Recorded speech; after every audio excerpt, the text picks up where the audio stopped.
I am Napoleon Bonaparte. My story began on August 15, 1769, on the island of Corsica, a land of granite, olive groves, and ancient vendettas. My family were minor nobility. We were not rich in gold, but my father, Carlo, instilled in me something far more dangerous, a sense of honor and an insatiable hunger for greatness. As a boy in France, I was an outsider. At the military school of Brienne, they mocked my accent and my poverty.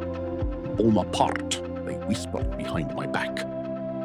While they played, I devoured books. I lived through the victories of Caesar and Alexander. I did not just read history. I was preparing to join it. I chose the artillery. Mathematics is the language of the gods of war. I learned to see the battlefield as a chessboard, where the trajectory of a shell was a straight line to glory. The Great Revolution changed everything. It tore down the old world where bloodline was destiny. It opened a door for men like me. Toulon was my first chord.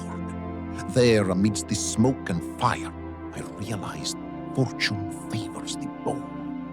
I rose through the ranks like a wildfire. Italy made me a legend. I forced Europe to speak my name with a trembling heart. The Italian campaign of 1796.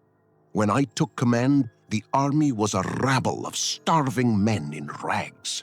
I told them, I will lead you into the most fertile plains on earth. There you will find honor, glory, and riches. My strategy was simple: speed and spirit. I moved faster than the enemy could think. I struck them piece by piece, never letting their armies unite. At Lodi, the bridge over the Adda River was a hurricane of Austrian fire. My grenadiers hesitated. That day, I stepped into the line of fire myself. We took the bridge, and the road to Milan was open. My soldiers gave me a nickname that day, the Little Corporal. It was a title no king could grant. Then came Arcole, 3 days of slaughter in the marshes. When the attack stalled, I seized the standard and charged onto the bridge. Bullets hissed past my face, but I knew death did not dare touch me yet. We broke the Austrian spirit. I was no longer just a general. I was the hero of France. Italy was too small for my ambition. I looked to the east. Egypt, the expedition of 1798. I wanted to strike the British Empire by seizing its throat, the route to India. We brought scientists and poets along with our cannons. At the Battle of the Pyramids, we faced the Mamluks, finest cavalry of the East. I formed my infantry into squares, living fortresses of steel. I told my men, soldiers, from the height of these pyramids, 40 centuries of history look down upon you. The Mamluk charge shattered against our bayonets. Cairo was ours. But the sea failed me. At Abu Qir Bay, Horatio Nelson turned my fleet into a graveyard of burning wood. My flagship, L'Orient, exploded with a roar that silenced the night. I was a conqueror trapped in my own conquest. It was a bitter lesson. An army without the sea is a lion in a cage. Yet even there, I studied the stars in the desert, realizing that power is as much about the mind as it is the sword. In 1804, in the heart of Notre Dame, I took the crown from the hands of the Pope and placed it upon my own head. I did not receive power from God or ancestors. I took it from the people and earned it with my blood. I was the Emperor of the French. The pinnacle of my genius was Austerlitz, December 2, 1805, the Battle of the Three Emperors. I lured the Russians and Austrians into a trap. I deliberately weakened my right flank, inviting them to attack. When they descended from the Pratzen heights, I struck their center like a hammer. The morning mist cleared, and the sun of Austerlitz rose over a field of total victory. Within 9 hours, the Third Coalition was dead.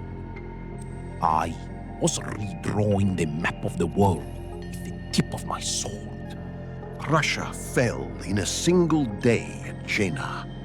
I stood at the tomb of Frederick the Great and said, if he were alive, I would not be here. But then I turned to Russia. 1812. The Grand Armée, 600,000 men. The greatest force ever assembled. But Russia is not a country. It is an abyss. They retreated, burning their own villages, leaving us nothing but ashes and silence. Borodino, the bloodiest day of the century. 1,000 cannons screaming at once. The Russians stood like walls of stone. We took the field, but we did not break their will. I entered Moscow.